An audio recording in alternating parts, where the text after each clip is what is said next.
Spoštovani,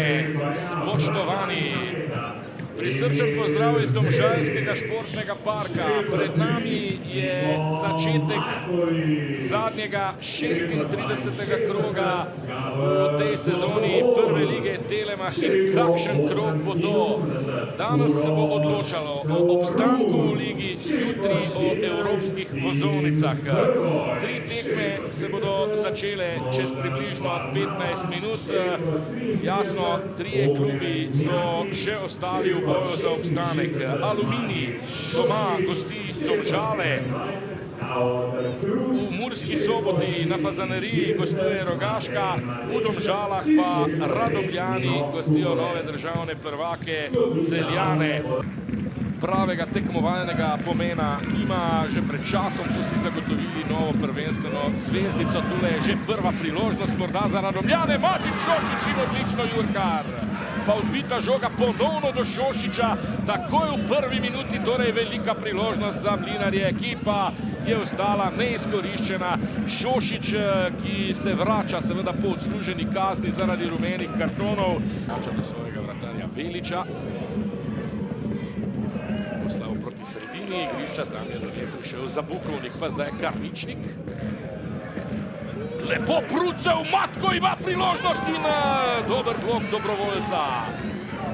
Če je kdo pri Celjanih danes super motiviran, je to seveda Aljoša Matko. Igra za škotski Aberdeen.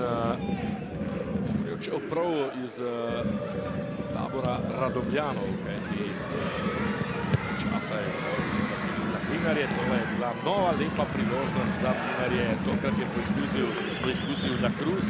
Še enkrat se je izkazal Jurkar od prvoligaške konkurence. Ampak kot rečeno, ogromno časa je še ostalo. Priložnost za Radomljane, Malenšek 1-0 za Radomlje. 1-0 v 29. minuti. Strelec pa 18-letni Matej Malenšek, njegov drugi gol v sezoni. Odkar je moštvo prevzel Darjan Slavic, Malenšek pravzaprav res zabetoniran v začetni 11-terici Mlinarjev in tule se je za zaupanje oddolžil z zadetkom.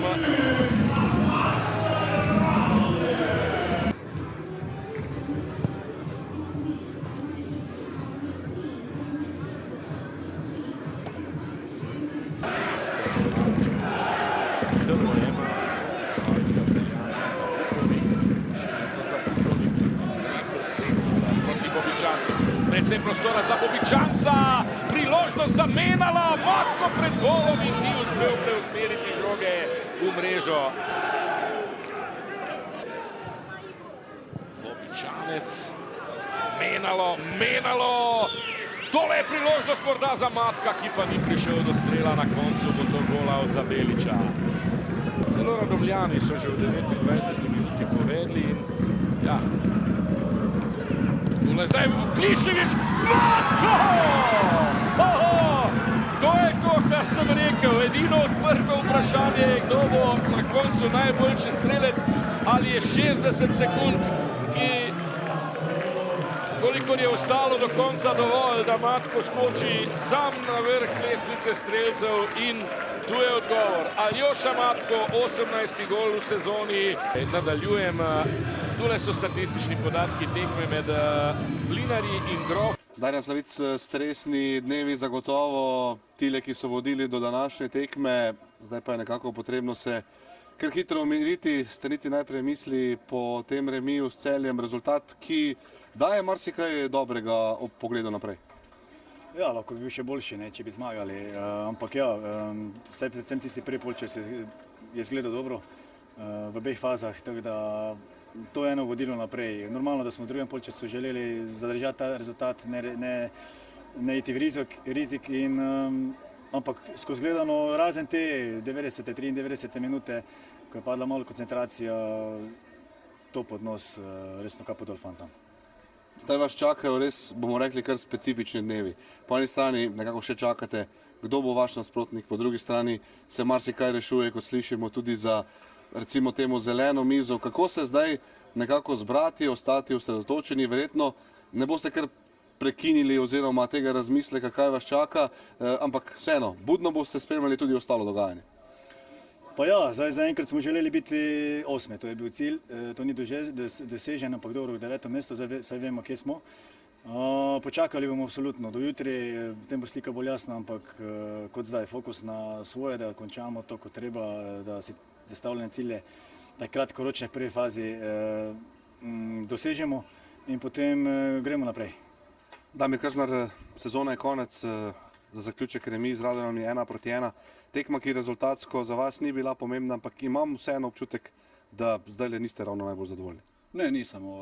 Nažalost, utakmica za zaborav, utakmica koju smo bacili u vjetar, a to nije put, definitivno. Razumijem i da su glave već na odmoru, sve to razumijem, ali nema ljepše prigode nego rasterećen odigrati jednu lijepu utakmicu, izaći iz nje čiste glave i u odmor. Ovako nismo baš čiste glave, naprotiv, ljuti smo i ja na igralci na mene, bez veze. Dolgo ste jih nekako tudi zadržali v slačilnici ob polčasu. Kaj ste nekako dejali, kaj ste želeli videti drugače v drugem polčasu, ki pa je bil boljši od prvega? A ništa drugo nego jednostavno pokazati odgovornost prema igri, odgovornost prema kruhu koji zarađuješ.